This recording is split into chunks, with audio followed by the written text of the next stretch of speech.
दे रहे हैं। धन्यवाद जी, हनुमान बेनीवाल जी, बहुत बहुत धन्यवाद। माननीय सदस्य श्री चंद्रशेखर जी, 30 सेकंड पक्का? हाँ ठीक है, ठीक। मैं आपसे यही मांग करूंगा कि आपके दल की कथनी और करनी में कोई अंतर नजर नहीं आना चाहिए। आप जांच कराएं। मेरी मांग है कि राजस्थान में जल जीवन में तमाम घोटालों की जांच आप सीबीआई से करवाएं और दोषी नेताओं के खिलाफ कार्रवाई करें। राजस्थान और पानी का 1 मिनट समाप्त कराऊं। चंद्रशेखर जी सर एक प्लीज सुनिए। हम देखो श्री चंद्रशेखर आप शुरू कीजिए, आपका समय शुरू हो गया। चंद्रशेखर जी आपका समय शुरू हो गया जी, प्लीज। सर झगड़ा करवा के समय कैसे चलेगा बताइए। बैठ जाओ बेनीवाल जी, आप शुरू करिए। धन्यवाद।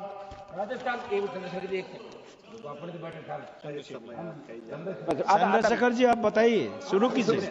सामने कोई खड़ा हुआ सर कैसे बैठ बता। नहीं सर, नहीं, ऐसा नहीं होता है। आप चंद्रशेखर जी आप शुरू कीजिए। धन्यवाद, धन्यवाद सभापति जी। सभापति जी, मैं आज अपने कॉलेज के जीवन से शुरू करूंगा सर। जब हम स्कूल कॉलेज जाते थे पढ़ने के लिए, डीवीपीजी कॉलेज देहरादून, मैं और मेरे साथी सर मोटरसाइकिल से जाते थे। मैं, सचिन, सुबोध, फिरोज, नितिन भीगते हुए जाते थे। तो वहां तो बारिश अच्छी लगती थी, लेकिन जब बारिश बाढ़ का रूप ले लेती है सर, भयानक हो जाता है। बहुत सारे लोग घर पे सो नहीं पाते, लोगों के घर उजड़ जाते हैं। इतनी परेशानी। और ये भी मैं कहूंगा सर, आजाद भारत में 75 साल के बाद भी अगर सबको पीने के लिए साफ पानी नहीं मिल रहा है, तो ये हम सबके लिए शर्म की बात है। सरकारों को सोचना चाहिए था कि अगर ये बुनियादी जो जिसमें व्यक्ति का जोर नहीं है, ये कुदरत की देन है, अगर पानी भी साफ नहीं पहुंचा पा रहे हैं, तो क्या हमने लोगों के बारे में सोचा है। सर, मेरे लोकसभा क्षेत्र में बाढ़ से बहुत सारे गांव प्रभावित हैं। हर बार योजना बनती है लेकिन परमानेंट सोल्यूशन नहीं होता। मालन नदी, कोटा वाली नदी, गंगा बाढ़ क्षेत्र, छोइया नदी, शाहपुर कुचियान, लाहक कला, रामपुर चाडा, पीतमगढ़, घोषपुर, बोरकी, रानीपुर, हामिदपुर, माखन सादात, बूढ़ावाला, तुकमापुर, भवानीपुर, चमरावाला, जगुआवाला, तोफिकवाला। जब रामगंगा का पानी कालागढ़ डैम से छोड़ा जाता है रामगंगा में, तो कानपुर को आवश्यकता होती है, तो उससे भी बाढ़ आती है सर। हमारे यहाँ मनोहर वाली, भूतपुरी, मुबारकपुर, गावड़ी, घोसियावाला, सातनगर, मनोटी, रामसावाला, हफीजाबाद, बिहारीपुर, तीपरजोत, मुकरपुरी, बेरखेड़ा, सिपाहीवाला, मिलक, कोप्पा, नाथाडोई, मनोदरा, नंदगांव और नया गांव। जमीन कट जाती है सर, जमीन कट जाती है सर, फसल बर्बाद हो जाती है, ना मुआवजा मिलता, ना लोगों को नींद आ पाती। इसका परमानेंट सोल्यूशन जब तक सर नहीं होगा, तब तक हमारे लोगों का भला नहीं हो सकता है, हमारे क्षेत्र का, हमारे लोकसभा क्षेत्र नगीना का भला नहीं हो सकता है। सर, गंगा और यमुना की सफाई कब होगी? सरकार ने गंगा और यमुना की सफाई के लिए करोड़ों रुपए खर्च किया, लेकिन दोनों नदियां अब भी गंदी है। इसके लिए जिम्मेदार लोगों पर क्या कार्रवाई होगी और गंगा और यमुना को साफ और अविरल बनाने के लिए क्या ठोस कदम उठाए जाएंगे? फैक्ट्रियों का गंदा पानी रोकने के लिए क्या कदम उठाए जा रहे हैं? सरकार कहती है कि फैक्ट्रियों से गंगा और यमुना में गंदा पानी नहीं जाएगा, लेकिन ऐसा हो रहा है, इसे रोकने के लिए सख्त कदम उठाए जाएं। गंदे पानी को साफ करने के लिए प्लांट कब तक बनेंगे? गंगा और यमुना के किनारे कई ट्रीटमेंट प्लांट बनने थे, लेकिन अब तक काम पूरा नहीं हुआ। देरी के लिए जिम्मेदार ठेकेदारों पर सरकार क्या कार्रवाई करेगी? सीवर का पानी यमुना में क्यों मिल रहा है?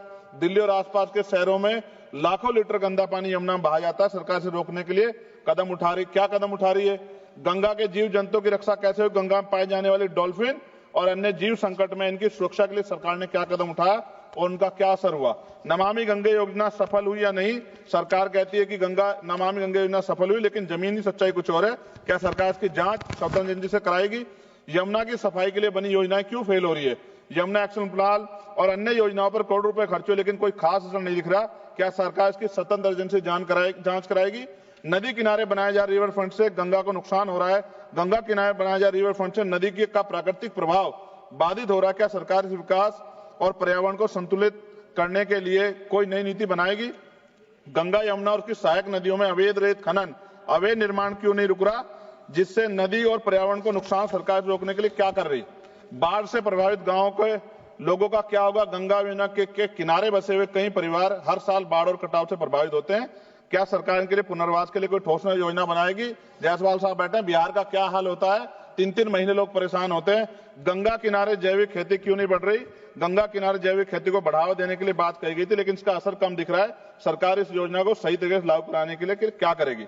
दोनों नदियों के संरक्षण के नाम पर कई योजना बनी, लेकिन उनके नतीजे साफ नहीं दिख रहे हैं। यमुना बचाने के लिए जनता की भागीदारी जरूरी है। क्या सरकार कोई ऐसा अभियान चलाएगी ताकि लोगों को यमुना बचाने में योगदान कर सकें। सर, हर घर को साफ पानी कब मिलेगा? सरकार ने हर घर में नल से जल देने का वादा किया था, लेकिन अभी भी कई गांवों में लोग गंदा पानी पीने को मजबूर हैं। क्या सरकार सुनिश्चित करेगी सभी को साफ पानी और सुरक्षित पानी मिले? ग्रामीण व शहरी क्षेत्रों में पानी की पाइपलाइन बिछाने में देरी क्यों हो रही है? कई इलाकों में पाइपलाइन अधूरी पड़ी है, जिससे लोगों को परेशानी हो रही है। सरकार कब तक सभी जगह पानी की पाइपलाइन काम पूरा करेगी? हैंडपंप और कुएं क्यों खराब पड़े? गांव और कस्बों में लगे कई हैंडपंप कुएं खराब हैं, लेकिन उनकी मरम्मत नहीं हो रही है। सरकार इनकी मरम्मत और देखभाल के लिए क्या कर रही है? गंदे पानी से बीमारियां क्यों बढ़ रही हैं? कई जगह गंदा पानी पीने से लोग बीमार हो रहे हैं। सरकार गंदे पानी को साफ करने और बीमारियों को रोकने के क्या ठोस कदम उठा रही है? शहरों में गटर का पानी सड़कों पर क्यों बह रहा है? कई शहरों में सीवर लाइनें जाम है और गंदा पानी सड़कों पर बह रहा है। क्या सरकार सीवर व्यवस्था सुधारने के लिए कोई ठोस कदम उठाएगी, योजना बनाएगी? खत्म कर रहा हूं सर, आखिरी सर, पीने का पानी जो सर नलके में खराब हो गया है, उससे बीमारियां हो रही है, बड़ी गंभीर बीमारियां, लेकिन सरकार का ध्यान इसकी तरफ नहीं है। पानी की बर्बादी रोकने के लिए क्या किया जा रहा है? कई जगह पाइपलाइन लीक हो रही है और हजारों लीटर पानी बर्बाद हो रहा है। क्या सरकार इस बर्बादी को रोकने के लिए कोई योजना बना रही है? गिरते भूजल स्तर को बढ़ाने के लिए क्या सरकार कोई संरक्षण नीति ला रही है? पानी और स्वच्छता की योजनाओं में पारदर्शिता कब आएगी? सरकार ने कई योजना शुरू की थी, लेकिन उसके नतीजे स्पष्ट नहीं दिख रहे। क्या सरकार इन योजनाओं की पारदर्शिता और निगरानी सुनिश्चित करेगी? और अंत में सर पाइपलाइन से आप कह रहे हैं कि पानी आएगा, कैनाल बंद कर रहे हैं सर, भूजल का जो स्तर है वो गिर जाएगा सर, और फिर बजट भी कम कर रहे हैं। अंत में खत्म करते हुए सर, काशी जो प्रधानमंत्री जी का लोकसभा क्षेत्र है, मैंने अखबार कटिंग पढ़ी, अखबार में लिखा मेहमानों को पानी पूछने में शर्म आती है। ये हालात प्रधानमंत्री के क्षेत्र में उत्तर प्रदेश के मुख्यमंत्री गोरखपुर से डूब जाता है पूरा। सर धन्यवाद सर, 1 मिनट 30 सेकंड दे दीजिए सर 30 सेकंड खत्म कर रहा हूं सर। मैं ये कहना चाहता हूं, उत्तर प्रदेश में नेपाल का पानी आता है, लखीमपुर खीरी, पीलीभीत, ये पूरा एरिया डूबता है सर।